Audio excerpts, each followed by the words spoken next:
There's no mister. It's Higgins, sir.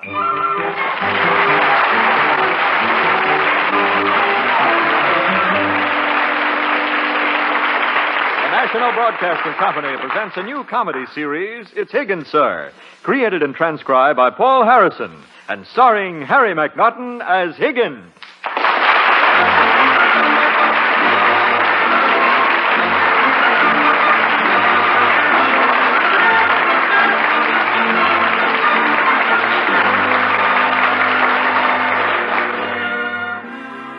All of us have dreamed of a day we might inherit great riches. But who has ever dreamed he would inherit a butler? An English butler at that. Well, that's what happened to the Roberts family of 21 Sunrise Road. They inherited a very expensive Queen Anne silver service plus a butler. And although Higgins has been with the Roberts family only a few short weeks, he has already made himself very useful.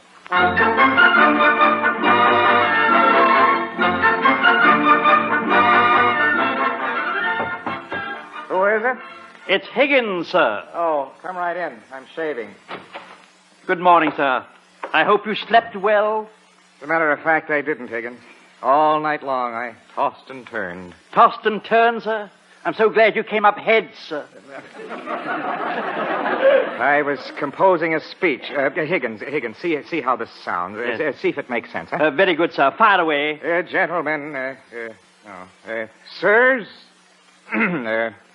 gentlemen. I gather the ladies have left the room. I'm making this speech to the membership committee of the Seawain Hills Country Club. Now, Yes. hand me my razor, Higgins. Yes. Now, gentlemen, without a doubt, yours is one of the finest country clubs in the country. And I, for one, am proud to become a member, gentlemen. For 17 years, I've been mailing you my annual application, and for 17 years, I have had shaving cream in my mouth. Do you enjoy that sort of thing, sir? I've got a mouthful of shaving cream. What do I do now? Well, either brush your teeth, sir, or shave your tongue. And with a towel. Here you are, sir. That's better. Now, listen. Yes. Gentlemen, I am greatly honored that you have finally decided to accept me after 17 years. Yes. Gentlemen, you may be assured that I shall be an active member and that all my dues and fees shall be paid promptly with my blood. Blood? Higgins, I'm bleeding. I've cut my chin. Oh, don't let it bother you, sir. You have so many others. I don't have any more time. I've got to get to the office early. I make the speech at 3 and have to get some extra work done. Here's a towel, sir. Hand me my blue necktie. May I suggest the maroon, sir? But a red tie doesn't go well with my brown suit. I know, sir, but the maroon goes awfully well with the blood on your chin. All right, you win. Tell me, how did you like the speech? Oh, excellent, sir. That part where you cut your throat should bring a round of applause. A round of applause. Yes. Oh, well, time's a wasting. I've got to hurry. Now, let's see. My hat, my briefcase, I'm all set. Yeah. I don't believe you are, sir. What do you mean? I'm all ready to go. I was pressing these. Your trousers, sir. My trousers? Oh, holy mackerel. Here, give them to me. Without them, I might have been able to ride the bus for half fare. Who knows, huh? If you say so, sir. Well, it's late. I got to hurry. Yes. I have your briefcase, sir. Oh, goodbye, Daddy. Goodbye, dear. I won't see you for dinner. Pudgy is taking me out. Pudgy? Taking you to dinner? Where's he getting the money? He has a job at the supermarket. He's in complete charge of the frozen food department.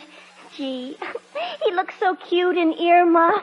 I'll meet you downstairs. Stand back, Higgins. Gosh, Pop, you beat me. If I may say so, sir, a kangaroo would envy that leap. Leap nothing, I fell. Daddy, that was beautiful. You flew like a bird. Yes, like an old dodo. Help me up, Higgins. Of course. Goodbye, dear. Oh, goodbye, dear. Hey, Pop. Huh? Goodbye, kid. Debbie, don't jump! Oh! Gee, Pop, you fell over again. You jumped too high. Now kiss me goodbye while I'm down here. I'm easier to reach. Let me help you, sir. Well, I've got to go. Goodbye, everybody. Bye, Dad. Pop. Yeah. Be careful Oh, now. I almost forgot. Elizabeth, Yes, dear. you're taking the car to do your shopping today? Why, yes. I'd like to speak to your mother alone, children. All right, Daddy. Bye. Bye, Pop. Elizabeth, I'm thinking about our car and your driving. Philip, you stop this. I drive very well. I obey all the traffic laws. I do everything I should do all right. Yes, and isn't it amazing how it adds up all wrong? Yeah, well, goodbye, dear. Higgins, Yes, sir. I'd like to speak to you a moment. Goodbye, Philip. Goodbye, dear. Higgins, I'm worried about the car. Yes, sir. You mean you feel that as a driver, Mrs. Roberts is something less than skillful? Oh, you put it so beautifully, Higgins. Yeah, well, my opinion would be a little stronger. Yeah. Higgins, I'd like you to do me a personal favor. Well, of course, sir. I'd like you to go shopping with her. Look after the car, see she doesn't do anything foolish. I'll do my very best, sir. Thanks, Higgins. Find some way of going along without letting her know I asked you to do it, huh? I'll think of something, sir. Good. I knew I could depend on you. You're my ace in the hole, Higgins. If you say so, sir. Well, now let me see. Bread, milk, meat, fish, vegetables. A jar of chutney. A jar of what, me? Chutney. Oh, of course, chutney. Chutney, madam, is a British condiment. There's nothing like it with curry. Curry? Oh, yes, that's what they do to a horse. No, madam, no. Curry is a spice, madam. Yes. Well, all right, I'll get it, since it's something you like to nibble on. You're very kind, madam. Say, Mom, there's a brand new cereal I'd like. It's called Blasties. Blasters? Blasters, Master Thomas? All the jet pilots eat it. Blasties, the supersonic cereal. Rather. I gather if you eat that and hold out your hands, you'd really take off. Oh, boy, you bet. My word, he did. It doesn't sound like the sort of thing I'd like my children to eat. It isn't safe. Don't worry, madam. I'm sure there's a pilot's license in every box. Well, I think that's all now. I do hope I haven't forgotten anything. I'm sure you haven't, madam. Oh, you're wrong, Higgins. I always forget something. Really? Ordinarily, I add canned cherries to the list for just that purpose. For what purpose? To forget. I forget canned cherries more easily than anything else. If you say so, madam. Begging your pardon, but I thought I'd accompany you. You? Go shopping with me? Oh, now, honestly, Higgins, I couldn't go to the grocery store with you. Madam, are you ashamed of me? Oh, no, Higgins, I wouldn't be ashamed of you. I'd be proud. Why, you look wonderful in your derby and your black coat and your striped trousers and your wing collar. I'd be... The other women in the store would stare. You think they'd be rather jealous, madam? Yes, I think they would be. Madam, when you buy an exceptionally daring hat and wear it for the first time, do the women stare? Oh, they certainly do. Madam, think of me in a brand new Easter bonnet.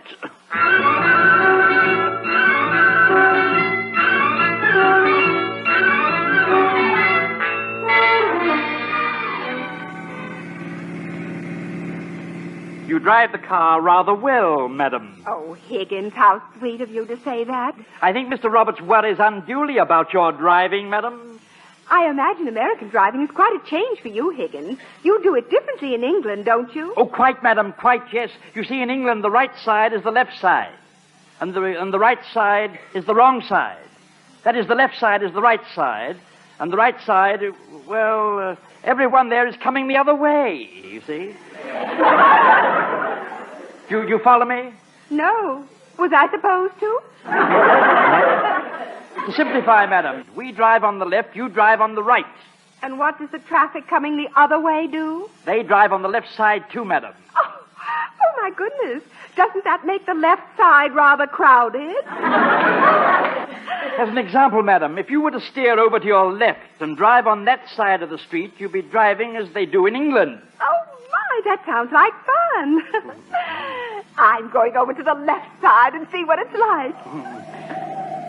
You see, madam, doesn't this feel much more normal? No, but it's fun. I wonder why they don't drive like this here in America.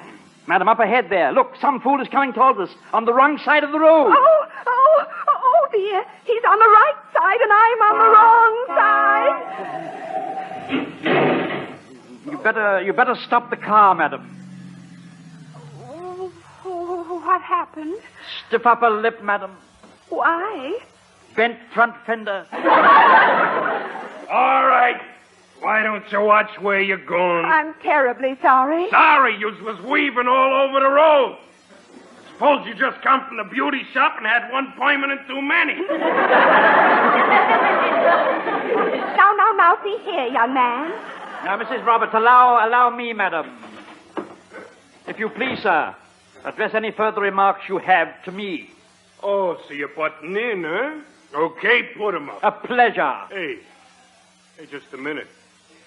Derby, striped pants, black coat, wing color.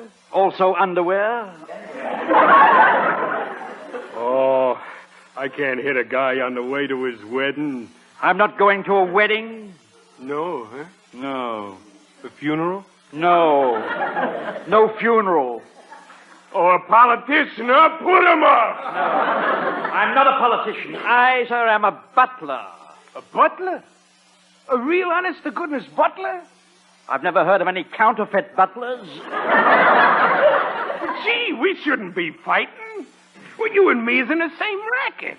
Racket? Racket? Tennis, anyone? No. The same business. You're a butler, I'm a chauffeur. I work for Mrs. Prescott. My name's Grogan. And I am employed by Mr. and Mrs. Roberts. I'm Higgins. Hiya. Does that suffice for the amenities? Yes. The what? The amenities, the niceties, the protocol, the effluvia, the superfluities, the exigencies, the amenities, the protocol. No. Don't go round again. I give up. Let's just forget the whole thing, huh, Pally? I shall see. Mrs. Roberts, are you prepared to forget this man's lack of driving skill? Oh, yes, Higgins, let's go home. You know, you're very fortunate, Grogan. Mrs. Roberts has decided not to prosecute. Prosecute? Yes, she's ready to forget the damage you've done to our car. Oh, gee. Thanks a lot, Mrs. Roberts. Thanks a lot. Goodbye, Grogan. Real nice guy. Yes, I was pretty lucky. Guess it was nice to forget what I did to her car. I gotta be more careful. Watch my driving. I shouldn't run into people. Hey, that wasn't my fault. That was her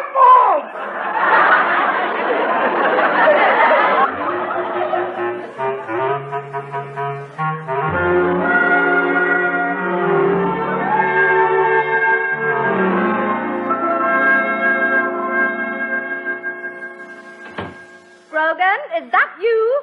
Yes, ma'am. I saw the back of the car as you drove into the garage. What idiotic sort of accident did you have this time? It wasn't my fault. Oh, naturally not. It never is. You men drivers are all alike. If I could, I'd hire a woman chauffeur tomorrow. They ran into me. I was minding my own business. They? Who was in the other car? A man and a woman. Oh, that explains it. The man was driving. No, the woman was driving. Oh, undoubtedly the man forced her to change places with him after the accident. No, Mrs. Prescott, the woman was driving on the wrong side of the street and she ran into me. What were you doing on the wrong side of the street? I was on the right side. See, I caught you in a lie already. Oh, if you were on the right side and she hit you, she must have been on the right side of the street. But she was... Oh, I wish I was born with brains instead of good looks. Oh, the stories you tell about your accidents. Why, this is worse than the car that jumped out at you from behind a tree. I never said a car jumped at me. I said the tree did. Oh, Oh, now, really? Oh, I suppose these people will sue us now. What were their names? Mrs. Roberts, I guess, and Higgins. Robert? Robert? Yeah. Oh, Robert! Yeah. Oh, yes, they'll sue. He's an attorney, the one who never quite got to the top. Miss Higgins with her was their butler. Butler? Yeah. Oh, Mrs. Roberts had a butler with her? Yeah, a real English butler. A butler? Yeah. Oh, well, the Roberts. Yeah. Oh, yes, indeed. I know them, of course. And Mr. Roberts is a very successful attorney. But it wasn't my fault. Oh, I just hope I can keep them from suing us. Oh, I'd love to know them socially. They must be fascinating people. And did you say this Higgins was an English butler? Yeah, he was wearing a derby. But it wasn't my fault. And striped pants. It wasn't my fault, Mrs. Prescott. I must look them up right away. It wasn't my fault. The Roberts sound simply divine. It wasn't my fault, Mrs. Prescott. It was her fault. It wasn't my...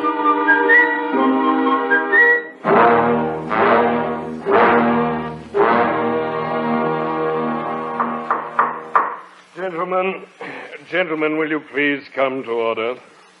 The first bit of business for the meeting this afternoon is Philip Roberts' annual letter of application for membership in the Seawain Hills Country Club.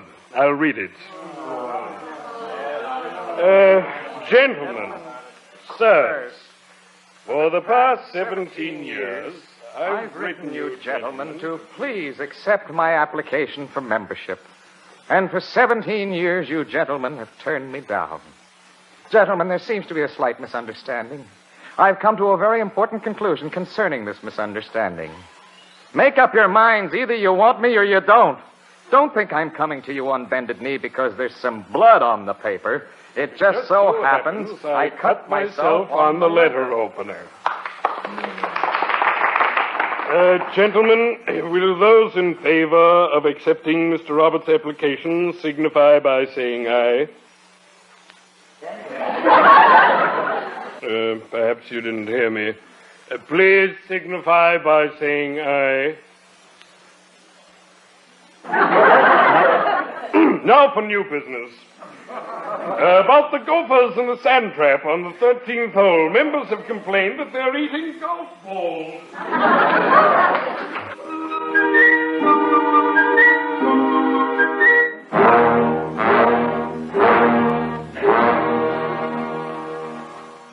Are you feeling better now, Mrs. Roberts? Yes, thank you, Higgins. Oh, dear, what am I going to do? Philip always knows the minute I have an accident. Even if he's not there, madam? Yes, he gets a twinge or something like that. Oh, yes, rather like a woman's intuition. And Mrs. Prescott, why, she's the social leader of this town. Of all the cars in the world, I had to run into hers. Circumstances force you to take pot luck, madam.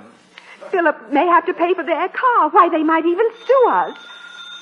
I'd better answer this. It might be Mrs. Prescott. If I don't talk to her, she might call Philip. Hello? Hello, dear. Oh, Philip! Oh, Philip, dear, it's you. Why did you call? I'm not sure. About an hour ago, I suddenly had the most peculiar feeling. Oh, a peculiar feeling, dear. Yeah? Did you try some bicarbonate of soda? It was the same type of feeling I had 3 months ago, Elizabeth, when you tried to knock over that fire hydrant with the car. The car? Oh, well, you're just being silly. Yes, I suppose I am. Oh, of course you are. How's business today, dear? Never mind the business. How's the car? The car? Oh, it's standing right in the driveway. Good. At least it's still standing. But I have a feeling that something happened to the car. Silly? Well, I suppose I'm being silly, but about an hour ago, I felt sort of a twinge in my right elbow. That would be the right front fender on the car. But the same kind of pain I felt when you backed the car into that fire hydrant, only in a different place. Well, it was very nice of you to call. Goodbye, dear. Yeah, wait a minute, Elizabeth. It's just that I'm pretty upset. I got rather bad news this afternoon. Mr. Prescott called. Mr. Prescott? Yes. Oh, dear, believe me, it wasn't my fault. I know that. You had nothing to do with it. Oh, I'll admit I was partly responsible. You were not. They blackballed me again. Now I'll just have to wait until next year to get in the Seawain Hills Country Club. They blackballed you again? Oh, was that all Mr. Prescott called you about? Was that all? Elizabeth, I'm crushed. I'm heartbroken. Oh, cheer up, dear. Things could be worse. What about the car? Goodbye, dear. It was nice of you to call. Higgins. Oh, Higgins, help me upstairs. I think I'm going to faint. Faint, madam? Oh, yes. Which way do you usually fall? Forwards or backwards?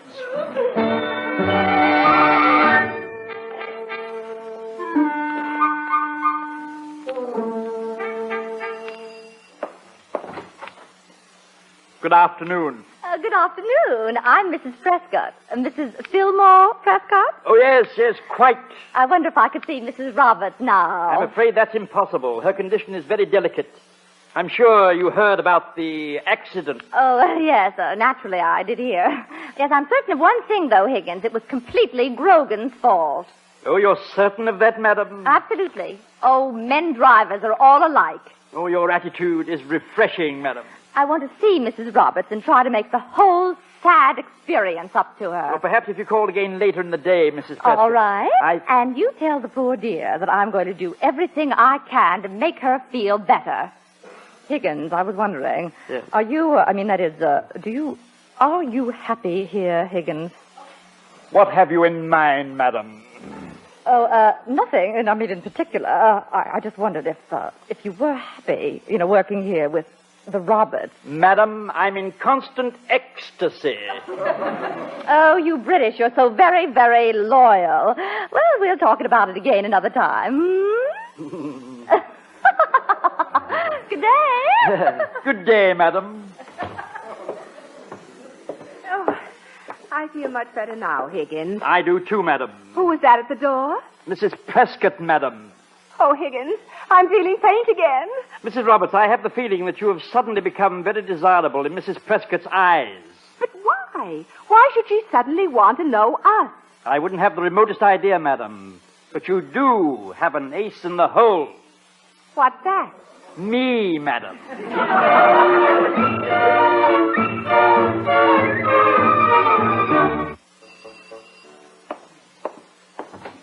Here I am again, Higgins. Oh, yes, Mrs. Prescott. We have had a busy day, haven't we? Come right in, madam. Mrs. Roberts, Mrs. Prescott is calling. Oh, my dear. Oh, no. Don't get up.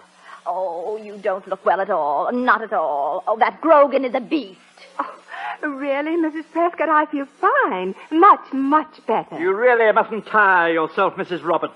Oh, my dear, I've been meaning to call on you, Yes, ever since you and dear Mr. Roberts moved into town. But it kept slipping my mind, and I kept saying I must call on that dear Mrs. Roberts. When was it you came to town? 17 years ago last March. Oh, how time does fly. Tea, madam? Please, Higgins. My dear, I've neglected you. I really have. I've treated you shamefully. Tomorrow I'll see to it that you're a full-fledged member of our ladies' club. A member of the ladies' club? Mm-hmm. Oh, Mrs. Prescott. Only a member, Mrs. Roberts. Perhaps I should remind you of other pressing social engagements. Mrs. Roberts is so busy, Oh. Yes, I act as a social secretary in addition to my primary function as a butler. Quite common in England, Of course. I mean, well, how well I know. Oh, Very good. everyone does. I see I'm dealing with a very discerning woman. Higgins, I don't want to keep you from your work. You're not, madam. Remember, the ace in the hole. Oh, my dear, I know how it is to be busy. You must use your time well, though, I had no intention of asking you to be merely a member of the ladies' club. I want you to be my vice president. Vice president of the ladies' club? Oh, Mrs. Prescott, I'm so thrilled. Oh, well, not only that, but I want you to join our Thursday evening club. Thursday? Oh, dear, that's Higgins' day off. Oh, don't worry, my dear. The Thursday evening club meets on Sunday. Sunday evening? No, Sunday afternoon. Oh. You see, I'm making you secretary-treasurer. My word, Mrs. Prescott. Wasn't it fortunate for you that Grogan rammed us? Oh, that beast. Men drivers, they're all alike. Oh, let's forget the whole incident, Mrs. Prescott. We'll just let my husband know about the damage to our car. Well, if he's like other men, he'll probably rave about women drivers. Well, I have something in mind that you can tell him about, Mrs. Roberts. It may make him forget all the damages. I'll see to it that he becomes a member of the Seawain Hills Country Club immediately. Oh, he loves to play golf. Are you sure you can arrange it, Mrs. Prescott? Oh, Mr. Prescott is the president of Seawain Hills and my husband. Need I say more? Oh, you're very sweet, Mrs. Prescott. Oh. Tea is served. Thank you, Higgins. This has been such an exciting day, Mrs. Prescott. Call me Celia. Call me Elizabeth. Thank you, Elizabeth. Thank you, Ophelia. Cream, anyone?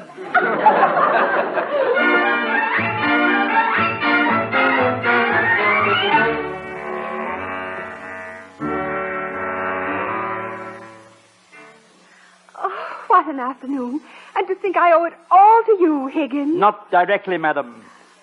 Oh, gracious, Higgins, look out there. It's Mr. Robertson. He's come home early. I'm afraid so, madam. Good afternoon, Philip. You're home early. Good afternoon, sir.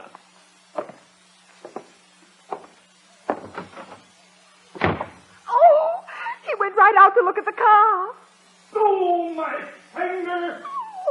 Oh, Higgins, he saw the fender. I feel faint again. Madam, if you'll permit me, Yes, what is it? Madam, I'd like to take the blame for the fender. Oh, I couldn't ask you to do that, Higgins. Madam, I assure you, it would give me great pleasure. Oh, you don't know Philip very well. It will be my opportunity, madam, to know him better. Oh, maybe it would work. You could offer to pay, say, $50. I'd give you the money. Then it's settled. I wrinkled the fender.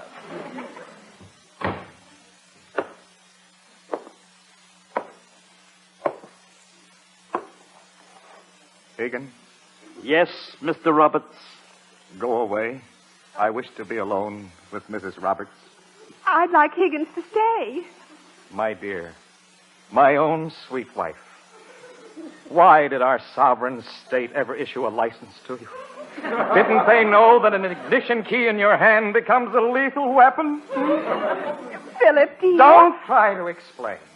Your accidents always have a unique quality. Remember the fire hydrant? 8 experts sent out by the insurance company all swore the damage to the rear of the car was caused by a maniac with a sledgehammer. I beg pardon, sir. Higgins, you keep out of this. When you see me in this condition, don't try to stop me. Just take cover. But I insist upon speaking, sir. Look in my eyes, Higgins. What do you see? They're bloodshot, sir. Exactly. Now stand back. Elizabeth, this is the fender that broke the camel's back. I damaged the fender, sir. Elizabeth, this is the end. Turn in your ignition key. What did you say, Higgins? I said I was driving the car, sir, when the damage occurred. Oh, don't be silly. No man could do that to a car. Nevertheless, I am the culprit, not Mrs. Roberts. You drove my car? Why, you learned to drive in a country where they don't even know which side of the road to drive on. Well, you see, it's very difficult for me to explain, Mr. Roberts. Almost impossible. I almost feel as though I weren't driving the car when it happened. Oh, really, Philip? I think you're making a terrible fuss over a trivial matter. Trivial? Have you seen that fender? It looks like an ad. Which fender has the Tony? Mr. Roberts, please, sir, I shall be most happy to reimburse you for the fender. Would $50 be all right? That fender is mangled. It's a total wreck. Nothing could fix it. $50? Yes, I suppose that would pay for it. We owe a great deal to Higgins today, dear. Mrs. Prescott was here. Mrs. Prescott? Mrs. Prescott? Oh, her husband said her. They reconsidered, Elizabeth. They've made me a member of the Seawain Hills. That's right, dear. You'll be a member by morning. I knew my letter would do the trick. Your letter? Who could refuse an application written in blood? If you say so, sir.